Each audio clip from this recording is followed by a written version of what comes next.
Welcome to my tour and setup guide for LED strip lighting. All of the products in this video will be listed in the video description. Okay, so to start off with, you have to decide which type of lights you need. The first type of lighting is basic light strips, where all of the lights on the strip glow the same color and have the same brightness. Their brightness and color can still be changed, but all of the lights glow the same color. The second type of lighting is individually addressable RGB lights. These allow for the color and brightness of each individual light on the strand to be changed independently of the others. In this tutorial, I'm going to cover the specific strips that I bought, but many of the others online share almost identical properties. Now for more detail on basic LED strip lighting. When I said that these strips are basic, I mean that all of the LEDs glow the exact same color and brightness. There is no variance in color between the LEDs. They still have variable color and brightness, but both of these aspects change in uniform across all of the LEDs. They are a basic option and can be very helpful if you just want to add mood lighting or have a continuous source of light. They come in two main varieties. There is one where each of the lights on the strip have RGB lights in them, but there are also strips that are RGBW. This means that every other light is a pure white light.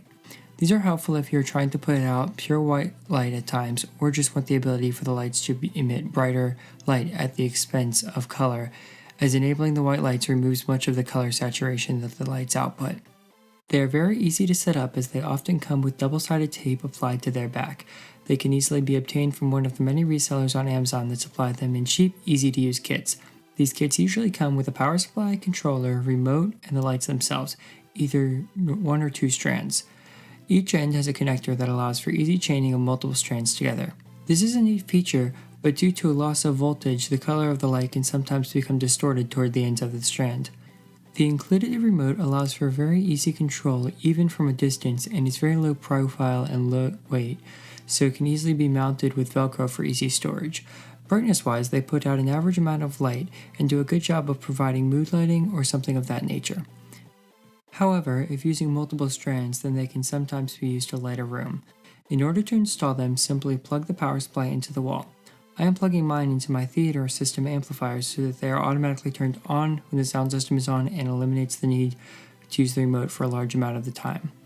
I will then connect this to the controller unit, which houses both the logic that controls the light's color and also houses the IR receiver, which communicates with the remote. Ensure that this is in a good position and that you will be able to hit the receiver with the remote. It is a good idea to secure this with double-sided tape so that it does not move around. Now for the fun part, applying the lights. When you do this, work to ensure that the beginning of the strand is close enough to the power converter so that they can be easily connected. You then remove the adhesive backing and apply the lights. Ensure that you remove the backing in sections so that the adhesive does not become stuck to other things while you are trying to apply it. After it is all installed, connect the power supply and to the power converter and the converter to the lights. This completes the setup, but as a finishing touch, you can apply Velcro to the back of the remote and allow it to be mounted in a convenient position. I chose to mount mine in the inside of one of my cabinet doors. Keep in mind that these lights have the ability to be cut in length on the pre-marked cut points. This option offers an easy solution for people who do not need the complexity of individually addressable RGB light strands. And on that note, now on to individually addressable RGB light strands. As with the previous category, I will go over the basics and then dive deeper into their complexities and setup. First, I'm going to start off by saying that these lights are a lot more complex than the previous ones and will take a lot more time and know-how to set up. Before I get into all of that, I'm going to explain their benefits. Them being individually addressable means that all of the strips allow for each of the lights to be individually controlled. This means both in terms of color and brightness. This allows for cool effects, but is way more complicated to do for the completely inexperienced. However, it should be accomplishable if you follow the rest of this guide. You will need some knowledge of C, but only at a very basic level if you plan to use Arduino. You will need an Arduino or a similar type of device that can control the lights in order for this to work. You will also need a power supply. You can get a consumer grade one, but in my opinion, getting one meant for industrial use is a much better bet. They are harder to set up, but if done right, can provide a lot more power for around the same cost. Now on to the actual lights. In this category, there are actual options. They come in waterproof and non-waterproof varieties, but keep in mind that these lights also have the ability to be cut on the pre-marked cut points, but this may affect the waterproofness of the strip. They also have different amount of light densities. For example, this reel has 300 lights in 5 meters, and the reel I bought only has 150 lights in the same distance. Keep in mind that the more lights you plan to use, the more power they will consume. This affects the power supply you need, as it must output both the correct wattage and voltage that is needed to power all of the lights. Power supplies are usually described in both their voltage and amperage. The LED lights are usually described by their voltage and wattage. This can usually be found on the product information page. In order to match these two, you must use the formula watts equals volts times amps. So for example, if you had an LED light strip that needed 45 watts at 5 volts, then you could do the math to find that the power supply you needs to provide 9 amps at 5 volts. It is okay if the power supply you choose has more amps than you need. This is actually a good thing, as it gives you more room to expand in the future. But for instance, if you tried to use a 12 volt power supply to power 5 volt lights, then the lights would burn out and become unusable. One tip that I have is that if getting an industrial style power supply, ensure that you get a power cord that works with the outlets in your area, as most of them come without cords. This is not a major issue though, as a cord can easily be attached. Also ensure that you keep the environment you plan to use the lights in mind. Much more powerful power supplies can be bought for not much higher prices, but they have fans which, if placed in a quiet room, will easily be audible. Once you have all of your components picked out, you must assemble them.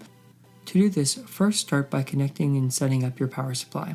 If you bought a consumer one, then connect the wire to the outputs on the connector.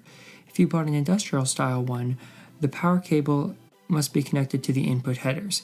Then check to make sure that the voltage switch is set correctly for your area.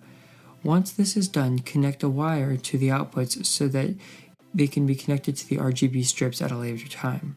Also ensure that you do not touch any of the electrical components inside the power supply, as they can be very dangerous, even deadly.